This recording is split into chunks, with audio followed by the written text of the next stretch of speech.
आशुतोष और आप देख रहे हैं सत्यहिंदी.com। सत्यहिंदी.com के खास कार्यक्रम आशुतोष की बात में आपका स्वागत है। एक सवाल शुरू में, और सवाल सुनकर आप चौंकेंगे भी, हैरान भी होंगे, और हो सकता है आप इस पहेली को सुलझाने की कोशिश भी करें। सवाल यह है कि क्या इस देश के अंदर, बीजेपी के अंदर कोई ऐसी नेता है या कोई ऐसा नेता है जिससे नरेंद्र मोदी खुद घबराते हैं? आप इस सवाल का जवाब खोजिए, अपना दिमाग लगाइए।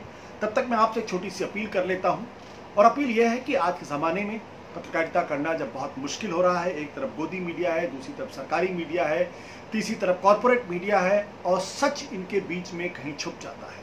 पत्रकार सच्चाई दिखाने से डरने लगे हैं। ऐसे में सत्यहिंदी.com ने कोशिश की है, ईमानदार कोशिश की है पत्रकारिता को स्थापित करने के लिए। इसमें हमें आपका सहयोग लगातार मिल रहा है। हमें अभी आपके सहयोग की और ज़रूरत है। सत्यहिंदी.com ने एक सत्य हिंदी सदस्यता अभियान शुरू किया है। आप उसके सदस्य बन सकते हैं, इस अभियान का हिस्सा बन सकते हैं, और आप हमें आर्थिक सहयोग भी दे सकते हैं, आर्थिक भुगतान भी कर सकते हैं।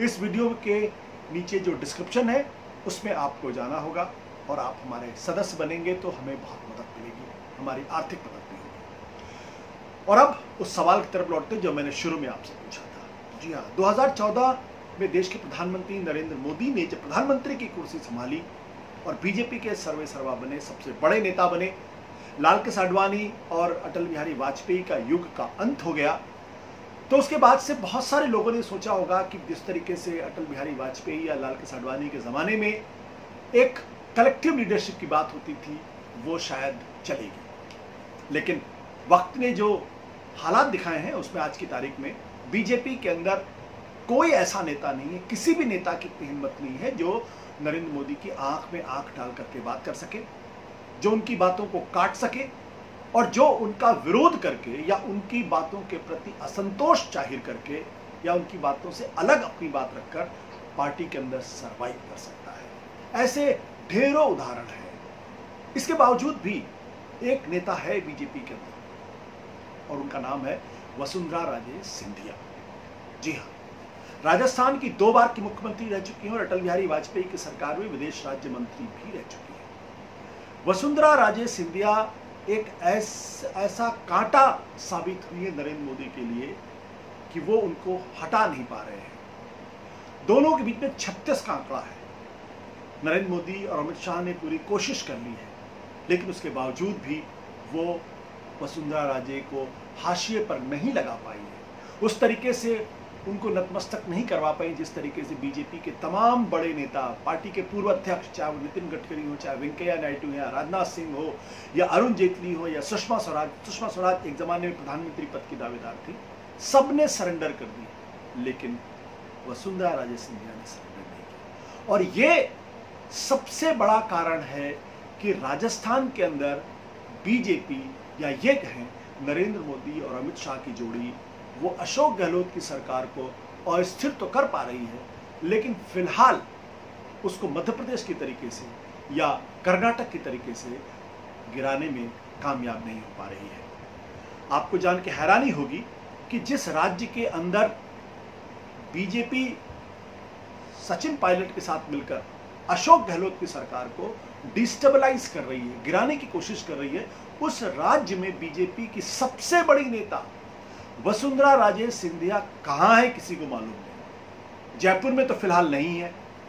तमाम तरीके के किस्से उनके बारे में चल रहे हैं। और तो और बीजेपी के एक समर्थक सांसद हैं जो राष्ट्रवादी लोकतांत्रिक पार्टी की तरफ से चुने गए हनुमान बेनीवाल। उन्होंने बयान दिया है कि दरअसल वसुंधरा राजे सिंधिया अशोक गहलोत की सरकार को बनाए रखना चाहती है। क्या यह संभव है नरेंद्र मोदी और अमित शाह की बीजेपी के अंदर? जी हाँ, ये संभव दिखाई पड़ रहा है। और वसुंधरा राजे सिंधिया को जिस ताकत के साथ लगना चाहिए था अशोक गहलोत की सरकार को बनाने में, क्योंकि अगर अशोक गहलोत की सरकार गिरेगी तो हो सकता है वसुंधरा राजे सिंधिया ही वहां मुख्यमंत्री बनती दिखाई पड़ जाए, लेकिन वसुंधरा राजे सिंधिया कोई दिलचस्पी नहीं ले रही है। पिछले दिनों जब यह खबर आई कि वसुंधरा राजे सिंधिया कहाँ है, उनकी खोजबीन हुई, पार्टी में बैठकों में क्यों नहीं है, तो जो विधानसभा में बीजेपी के दल के नेता गुलाब चंद कटारिया, उन्होंने कहा सोमवार को मीटिंग होगी, उस मीटिंग में जयपुर में वसुंधरा राजे सिंधिया भी शामिल होंगी। सोमवार निकल गया, मंगलवार निकल गया, बुधवार निकल गया, बृहस्पतिवार निकल गया, शुक्रवार आ गया, लेकिन कहीं पे वसुंधरा राजे सिंधिया दिखने को नहीं मिली। वो कहीं नजर ही नहीं आ रही है। जब मध्य प्रदेश के अंदर क्राइसिस हुई तो आपने देखा था किस तरीके से मध्य प्रदेश के तमाम बड़े नेता, सबसे बड़े नेता है शिवराज सिंह चौहान, वो एक्टिव थे, साथ ही साथ दूसरे नेता एक्टिव थे। जब कर्नाटक के अंदर एच.डी. कुमारस्वामी की सरकार बीजेपी ने गिराने की कोशिश की, कामयाब भी हुए उसमें, तो येदियुरप्पा वहां सबसे ज्यादा एक्टिव थे। उनका ऑडियो टेप भी लोगों ने सुना था जहां पर वो विधायकों को लुभाने की कोशिश कर रहे थे। लेकिन राजस्थान के अंदर जो ऑडियो टेप सामने आया है, उस ऑडियो टेप में जो राजस्थान के अंदर वसुंधरा राजे सिंधिया के बीजेपी में जो सबसे कट्टर विरोधी माने जाते हैं गजेंद्र सिंह शेखावत, उनका ही नाम फंस गया है। अब ये तो फोरेंसिक टेस्ट से पता चलेगा कि दरअसल वो आवाज गजेंद्र सिंह की है या गजेंद्र सिंह शेखावत की है, लेकिन फिलहाल गजेंद्र सिंह शेखावत को सामने आके कहना पड़ रहा है कि मैं हर तरह की जांच के लिए तैयार हूं। तो अजीबोगरीब स्थिति है राजस्थान के अंदर। वहां पर सचिन पायलट के नेतृत्व में 19 विधायक ने अशोक गहलोत की सरकार के खिलाफ विद्रोह कर दिया है। इन विधायकों को हरियाणा के एक होटल में लाके ठहराया गया है। पीछे से बीजेपी पूरी कोशिश कर रही है सचिन पायलट की मदद करने के लिए, अशोक गहलोत की सरकार को गिराने के लिए, लेकिन बीजेपी की जो सबसे बड़ी नेता है वही गायब है। उनकी कोई दिलचस्पी इस पूरे खेल में नहीं है और आरोप यह लग रहा है कि वो अशोक गहलोत की सरकार को बचा रहे हैं। यानी वसुंधरा राजे सिंधिया नरेंद्र मोदी की और अमित शाह की इच्छा के खिलाफ जाके एक तरीके से काम कर रही या सहयोग नहीं कर रही। ये बीजेपी में, नरेंद्र मोदी की बीजेपी में अपराध है। ऐसा किसी भी राज्य की, किसी भी बीजेपी नेता की इतनी हिम्मत नहीं हो सकती है, लेकिन वसुंधरा राजे सिंधिया ये हिम्मत कर रही है। इसके अपने कारण भी हैं। आप सोच रहे होंगे कि दरअसल वसुंधरा राजे सिंधिया और नरेंद्र मोदी के बीच 36 का आंकड़ा क्यों है। बात ज़्यादा पुरानी है। ज़्यादा पुरानी इसलिए कहता हूँ कि एक ज़माना था जब नरेंद्र मोदी और वसुंधरा राजे सिंधिया दोनों अपने अपने राज्य के मुख्यमंत्री थे। ये राजस्थान के मुख्यमंत्री थी, वो गुजरात के मुख्यमंत्री थे। 2007 में एक नहर नर्मदा नदी के ऊपर बनी और जिसको राजस्थान में लाना था, जालौर में उसको लाया जाना था। जब वो नहर बन के तैयार हो गई तो दोनों राज्यों के बीच में इस बात को लेकर ठन गई कि इस नहर बनने का क्रेडिट किसको मिले। नरेंद्र मोदी चाहते थे कि इसका जो फंक्शन है वो गुजरात के अंदर हो, नर्मदा पर हो। राजस्थान की मुख्यमंत्री वसुंधरा राजे चाहती थी कि इसका फंक्शन राजस्थान के अंदर हो, क्योंकि नहर राजस्थान के लिए बनी है। यहां से दोनों के बीच में खटपट शुरू होती है। वसुंधरा राजे के बारे में यह कहा जाता है कि वो आज भी अपने आप को महारानी समझती है और उसी तरीके से बिहेव करती, बल्कि ये बात पूरे जो सिंधिया परिवार उसके लिए लागू था। विजय राजे सिंधिया को तो राजमाता कहा जाता था और वसुंधरा राजे सिंधिया जब को महारानी कहा जाता है। माधवराव सिंधिया थे तो वो महाराज कहलाते थे और आज की तारीख में ज्योतिरादित्य सिंधिया भी महाराज कहलाते हैं। अब राजे रजवाड़े कब खत्म हो गए, भारत कब का आजाद हो गया, लेकिन ये जो फ्यूडल लॉर्ड्स हैं आज भी इनको महारानी बोलो, महाराजा बोलो, विजय राजे राजमाता बोलो तो इनको बड़ी प्रसन्नता होती है। जो नहीं बोलते हैं तो उनके प्रति जो है इनका रवैया थोड़ा बदल जाता है। ये मैं अपने अनुभव से कह रहा हूँ।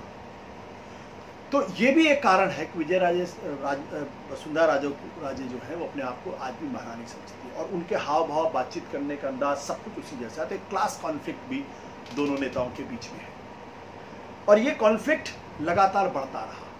आपको मालूम है कि नरेंद्र मोदी उन लोगों में से हैं कि जिनको नहीं पसंद करते फिर उनको वो जड़ से उखाड़ देते हैं। संजय जोशी इसके सबसे बड़े उदाहरण है।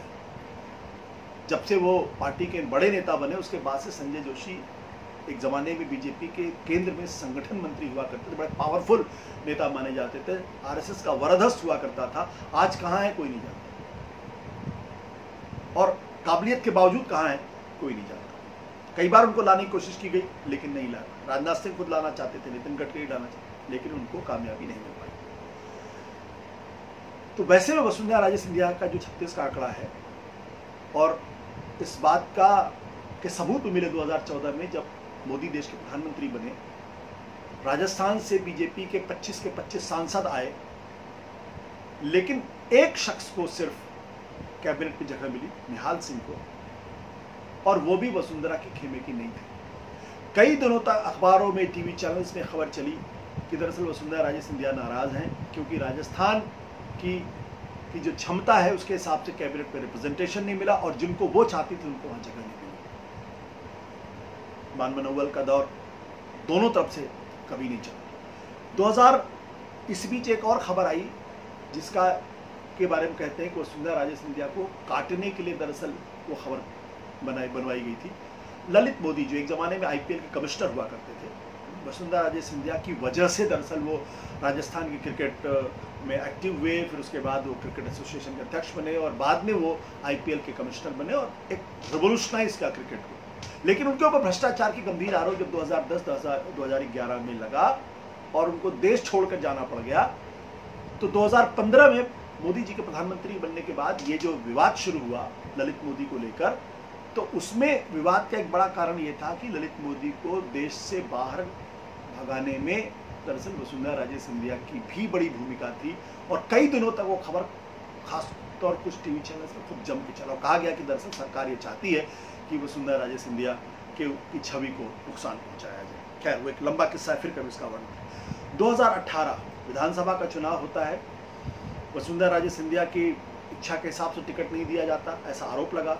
वसुंधरा राजे सिंधिया ने इस बात को इंश्योर कर लिया कि वहाँ का जो अध्यक्ष बने वो उनकी पसंद का बने और गजेंद्र सिंह शेखावत को उन्होंने पार्टी का अध्यक्ष नहीं बनने दिया।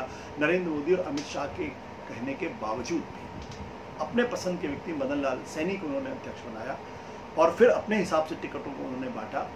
और हालांकि लोग ये कह रहे थे कि चुनाव का हारना तय है वसुंधरा राजे सिंधिया का, क्योंकि वहाँ ये कहा जा रहा था, नारे ये लग रहे थे, वसुंधरा तेरी खैर नहीं, मोदी से कोई बैर नहीं। और वसुंधरा को ये लगता था कि नारे जानबूझकर उनको डिस्क्रेडिट करने के लगाए जा रहे। लोकसभा का चुनाव हुआ, मोदी जी दोबारा ज़्यादा पावरफुल बन के उभरे, फिर भी उनके खेमे से किसी व्यक्ति को जो है मंत्री नहीं बनाया गया। ओम बिरला को बनाया गया जो उनके खिलाफ माने जाते राजस्थान के अंदर, स्पीकर बने वो।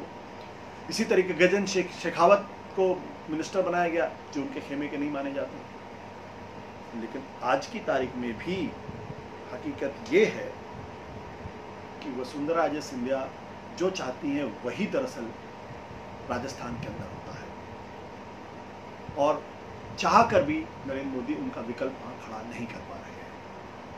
हालांकि जब वो चुनाव हारी तो उनको पार्टी के स्तर पर वाइस प्रेसिडेंट बनाया गया और लगा कि केंद्र में उनकी कोई भूमिका होगी, लेकिन कहने भर को से वो वाइस प्रेसिडेंट बनी। ना उन्होंने राजस्थान छोड़ा, ना केंद्र में उनकी कोई भूमिका, ना उनकी प्रतिभा का कोई इस्तेमाल किया गया। ऐसे में आज की तारीख में राजस्थान के अंदर अगर सरकार बच जाती है, जिसकी पूरी संभावना नजर आ रही है, तो लोग यही कहेंगे कि वसुंधरा की वजह से अशोक गहलोत की सरकार बच गई है और नरेंद्र मोदी के चाहने के बावजूद भी वहां पर वो अशोक गहलोत की सरकार को नहीं हटा पाए, जैसे उन्होंने मध्य प्रदेश में किया, जैसे उन्होंने कर्नाटक में किया। तो ये पूरी कहानी है जिसका मतलब ये है कि एक नेता ऐसा है जिससे कि मोदी भी घबराते हैं और उसका नाम है वसुंधरा राजे सिंधिया। नमस्कार, धन्यवाद। सत्य हिंदी के और वीडियोस को देखने के लिए हमारे YouTube चैनल को सब्सक्राइब करें और सीधे नोटिफिकेशन पाने के लिए बेल आइकन दबाएं।